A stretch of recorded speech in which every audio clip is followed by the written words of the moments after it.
My father came from Japan in 1905. He was 15 when he immigrated from Japan. He worked until he was able to actually build a store. Let me tell you a story in the form of a dream. I don't know why I have to tell it, but I know what it means. Close your eyes, just picture the scene as I paint it for you. It was World War II when this man named Kenji woke up. Ken was not a soldier.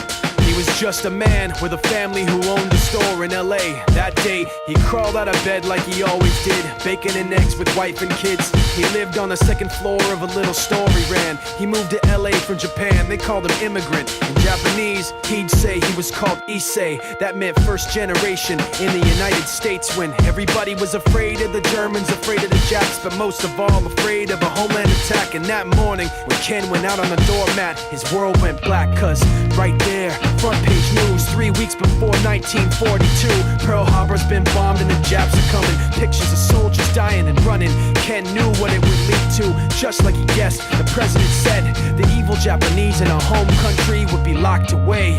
They gave Ken a couple of days to get his whole life packed in 2 bags. Just 2 bags, couldn't even pack his clothes. Some folks didn't even have a suitcase to pack anything in, so 2 trash bags is all it gave them. And when the kids asked Mom, where are we going? Nobody even knew what to say to them. Ken didn't want to lie, he said the US is looking for spies, so we have to live in a place called Manzanar, where a lot of Japanese people are. Stop it, don't look at the gunmen. You don't want to get the soldiers wondering if you're gonna run or not, cause if you run then you might get shot. Other than that, try not to think about it. Try not to worry about it being so crowded, cause someday we'll get out. Someday. As soon as war broke out, the FBI came and they just come to the house and you have to come. All the Japanese have to go. They took Mr. Need and people couldn't understand why they had to take him, because he's just innocent laborer. So now they're in a town with soldiers surrounding them. Every day, every night, look down at them. From watchtowers up on the wall, Ken couldn't really hate them at all.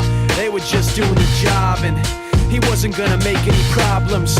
He had a little garden, vegetables and fruits that he gave to the troops in a basket his wife made. But in the back of his mind, he wanted his family's life saved.